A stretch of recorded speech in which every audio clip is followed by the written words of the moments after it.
नमस्कार दोस्तों, आप सभी का स्वागत है आपके अपने YouTube channel SK study group में। और उम्मीद करता हूं कि आप सब बढ़िया होंगे, अच्छे होंगे, कुशल मंगल होंगे। और आपको फिर से आज क्लास लेके आए रीजनिंग की, जिसमें आपको अति महत्वपूर्ण क्वेश्चन करवाने वाले हैं जो आपको हर परीक्षा में देखने को मिलते हैं, हर एग्जाम में आपको देखने को मिलते हैं। अति महत्वपूर्ण क्वेश्चन आपको लिए लेके आए हैं रीजनिंग के अंदर, जो आपको सरल से यानी आसान से आसान तरीके से समझाया जाएगा। ठीक है, तो आप अच्छे से नोट करो, अपने पेन और अपना नोटबुक लेके आ जाओ और जो भी करवा रहा हूं उसको अपने नोट करते रहो अपने बुक में।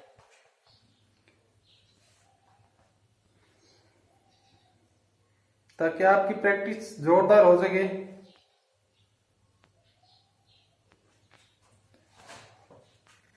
फिर पहला क्वेश्चन देखो। पहला क्वेश्चन देखो, एक बाड़े में 45 घोड़े व मुर्गियां हैं, उनके पैर गिनने पर 150 होते हैं, तो घोड़े बताओ कितने हैं। एक बाड़े में 45 घोड़े व मुर्गियां हैं, उनके पैर जब गिनते हैं तो 150 होते हैं, यानी 150 पैर होते हैं। तो घोड़ों की संख्या बतानी है कितनी है। सवाल समझ में आया। जैसे ये बाड़ा है, उसमें 45 घोड़े और मुर्गियां हैं। उस बाड़े में 45 घोड़े और मुर्गी है और 150 यानी दोनों के मुर्गी और घोड़ों के 150 टांगे हैं।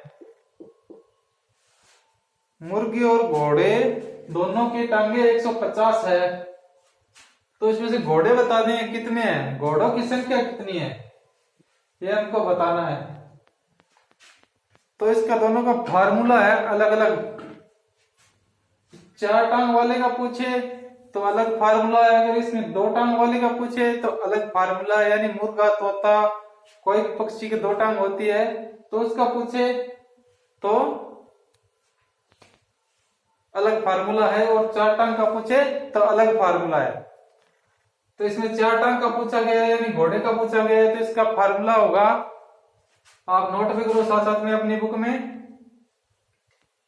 इसका फार्मूला क्या होगा, कुल पशुओं की संख्या, कुल पशुओं की कुल पशुओं की संख्या गुणा दो माइनस टांगों की संख्या। ठीक है, माइनस टांगों की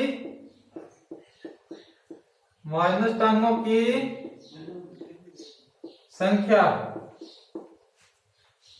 कुल पशुओं की संख्या गुणा 2 माइनस टांगों की संख्या बटा 2 यानी भाग 2। ठीक है, ये इसका सूत्र है, कुल पशुओं की संख्या गुणा 2 माइनस टांगों की संख्या बटा 2। तो पशुओं की कुल संख्या कितनी दी गई है, 45 गुणा 2 माइनस टांगों की संख्या कितनी है, 150 और बट्टे 2।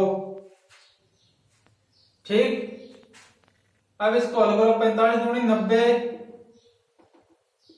90 हो गया। इधर 150 है तो यानी 90 से 150 जाएंगे नहीं, तो 150 इधर कर दो, 150 माइनस 90 बट्टा 2 कितना हो गया, 140 होते हैं क्या, 140 कैसे हो गए,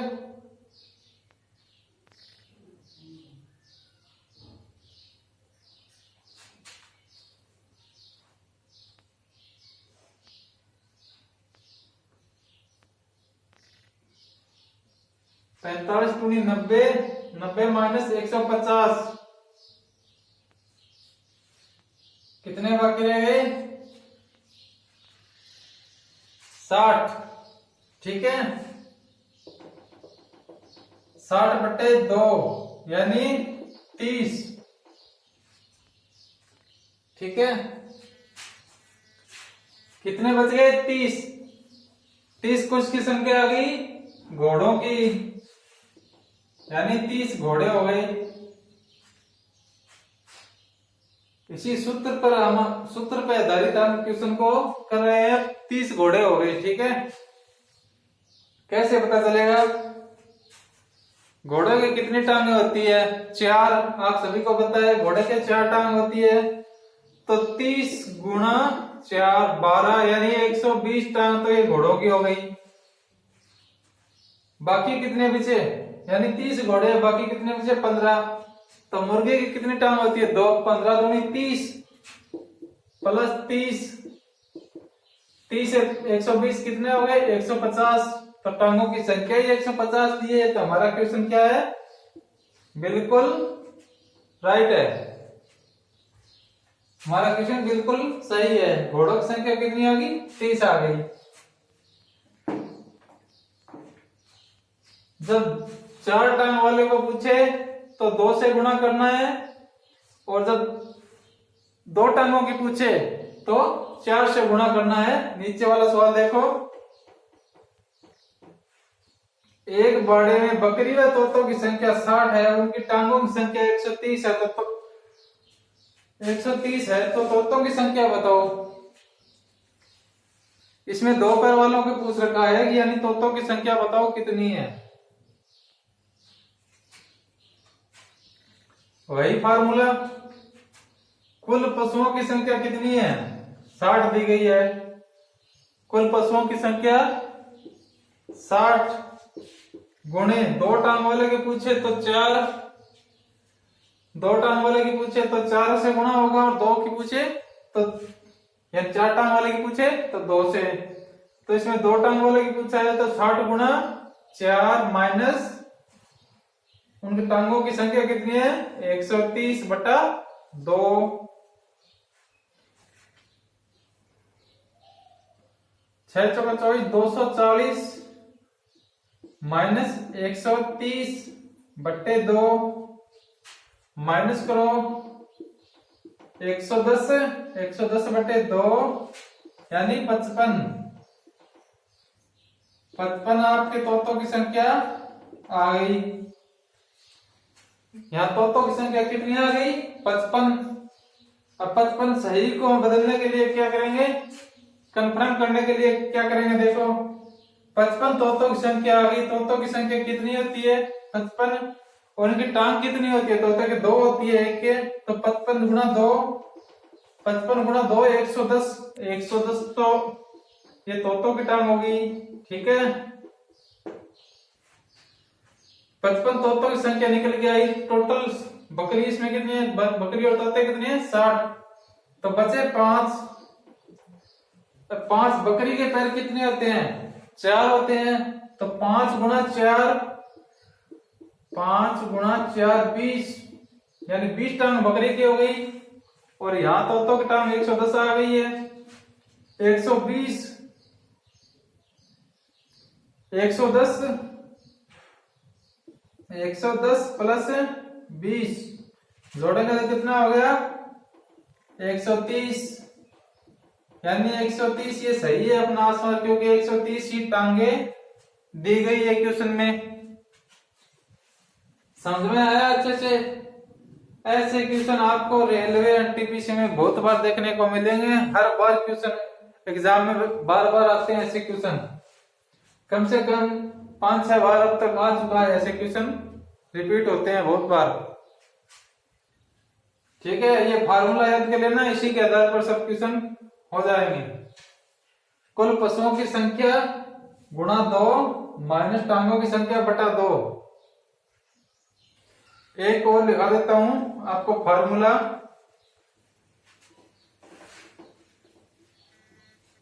बुक में नोट कर लेना। एक फार्मूला लिखा देता हूं आपको। क्या पूछे तो क्या करना होगा।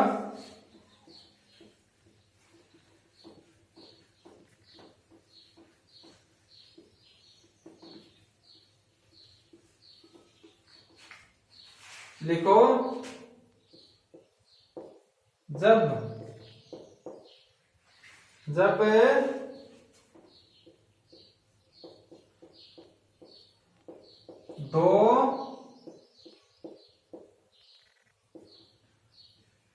दो टांग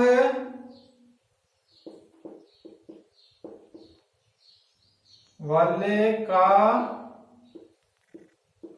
पूछा जाए तो, जब दो टांग वाले का पूछा जाए तो 4 से गुणा करना। ठीक है, जब दो टांग वाले का पूछा जाए तो 4 से गुणा करना। जब 4 टांग वालों का पूछा जाए तो 2 से गुणा करना।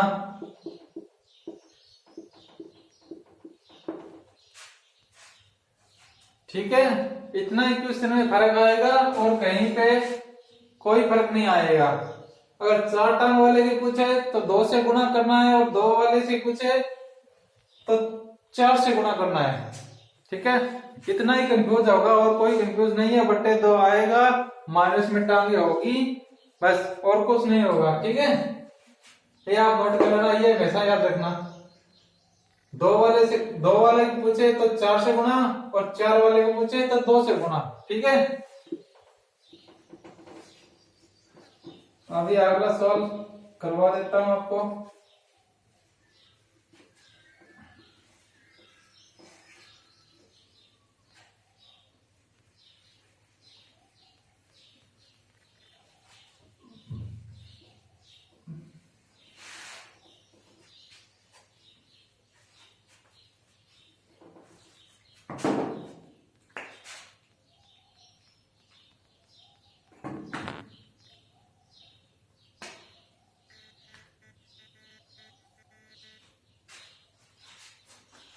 देखो, एक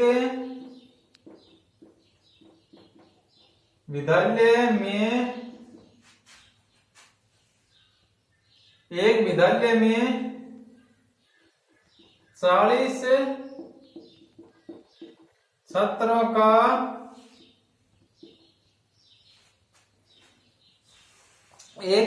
में 40 छात्रों का औसत वजन 50 केजी है, 50 किलो है। एक विद्यालय में 40 छात्रों का औसत वजन 50 किलो है,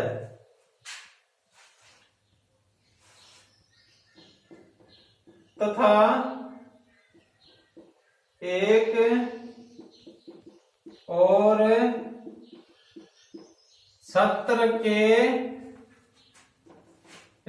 छात्र के आने से औसत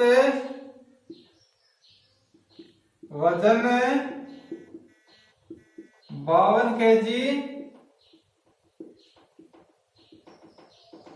52 केजी हो जाता है, तो नए छात्र का वजन बताओ।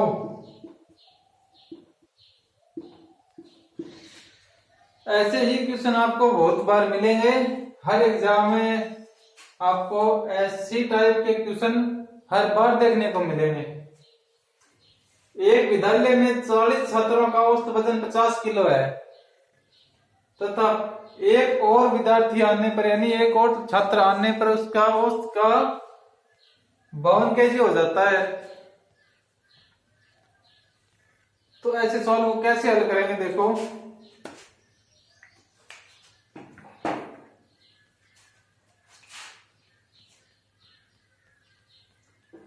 आंसर देखो,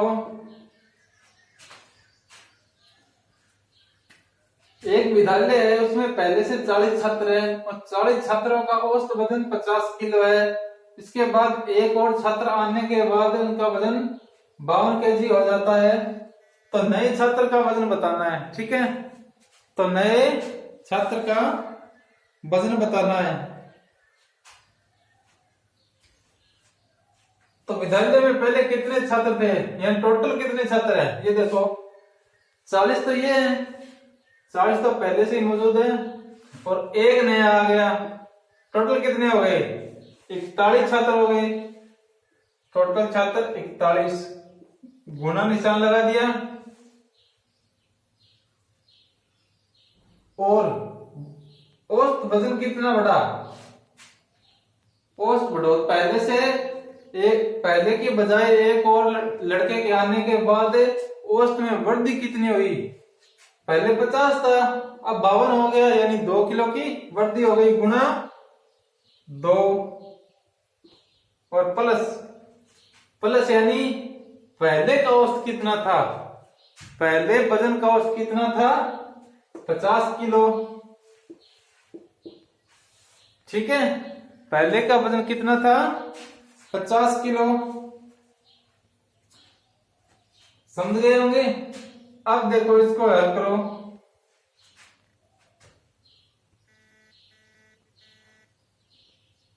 इकतालीस दूनी कितने होते हैं 82, 41 दूनी 82 प्लस 50 कितना हो गया 30 और 50 80 और 50 130 और 132 किलो।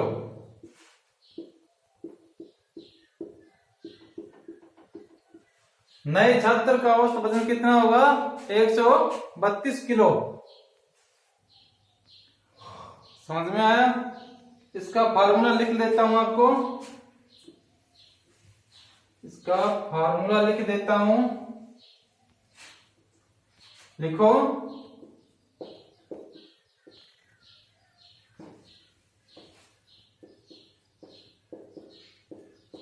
कुल छात्रों की संख्या, कुल छात्रों की संख्या गुणा औसत में वृद्धि,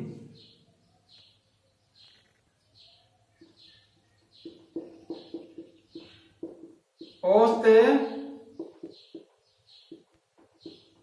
वृद्धि प्लस पहली औसत।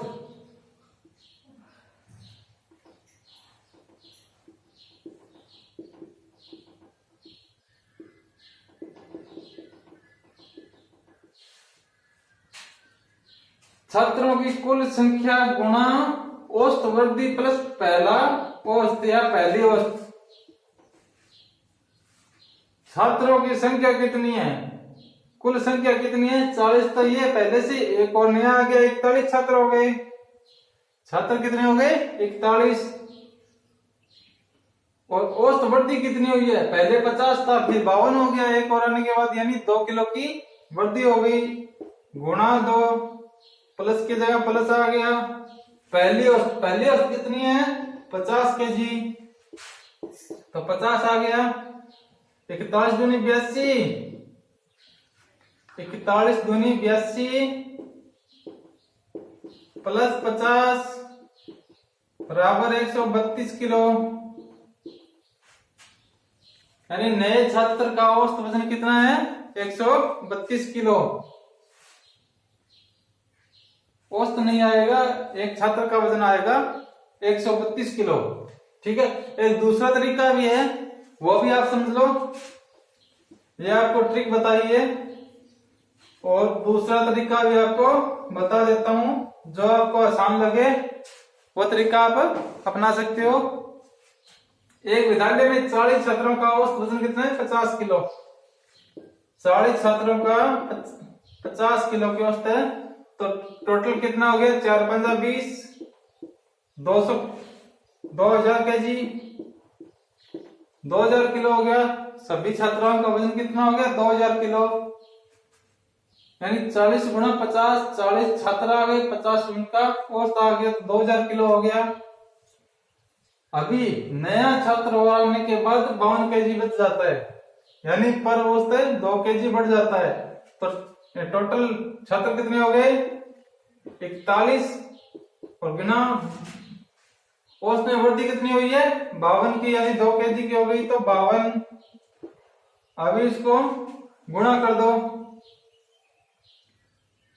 कितना हो गया, गुणा करोगे तो कितना आएगा,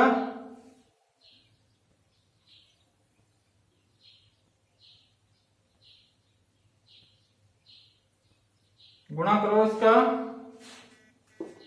गुणा करो कितना आएगा, तो 8, 5, 20, 13, 13 और 2, 2132 आएगा। ठीक है, 41 से 52 को गुणा करोगे तो कितना आएगा, 2132।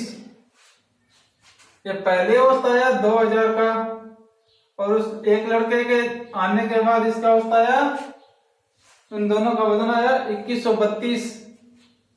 तो 2100 जो बड़ी संख्या होगी उसमें से छोटी संख्या घटा लेंगे, 2100 से 2000 घटाएंगे तो कितना बचेगा, 132 kg, 132 kg, यानी जो नया छात्र आया था उसका वजन 132 किलो होगा। अगर ये फार्मूला आपको अच्छा लगे तो ये आप काम में लो, और या दूसरा जो पहले बताया था वो फार्मूला आपको अच्छा लगे या आसान लगे तो वो फार्मूला अपना काम में ले सकते हो। ठीक है, अगर किसी प्रकार की कोई समस्या है समझने में, या कोई दिख नहीं रहा, कोई भी दिक्कत है, तो भाई साहब कमेंट करके जरूर बताना।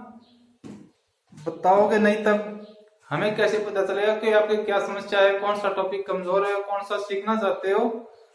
तो आप सभी से आग्रह करूंगा कि आप कमेंट करके बता दिया करें भी हमें इस चैप्टर में परेशानी हो रही है, हमें समझ में नहीं आ रहा है, तो कोशिश करूंगा कि आपके लिए और ज्यादा बेहतर तरीके से पढ़ाया जाए। ठीक है, तो उम्मीद करता हूं कि ये तो समझ में आ ही गया होगा जो पहले वाले क्वेश्चन कराए थे, भाड़े वाले